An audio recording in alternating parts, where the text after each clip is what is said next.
কালকে ছিল আমার মেয়ের জন্মদিন। খুব সামান্য করেই আয়োজন করেছিলাম।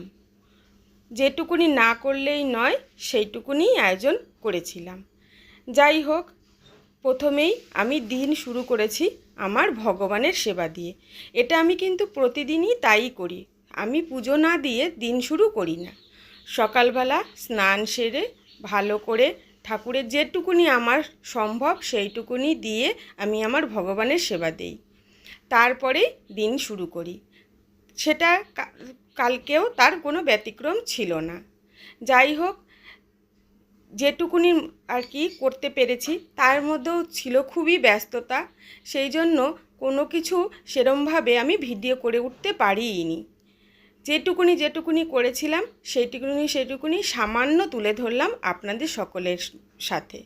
সবাই একটু আমার মেয়েটাকে আশীর্বাদ করবেন, যেন আমার মেয়েটা খুব খুব একটা ভালো মানুষের মতন মানুষ হয়ে জীবনের লক্ষ্যে পৌঁছতে পারে। দিনের বেলা 5 রকমের ভাজা, ডাল, মাছ, মাংস সামান্য এইটুকুনি করে দিয়েছিলাম। আর রাত্রবেলা ছিল একটু অন্যরকম, একটু বিরিয়ানি, একটু ফিশ ফ্রাই এই দিয়ে।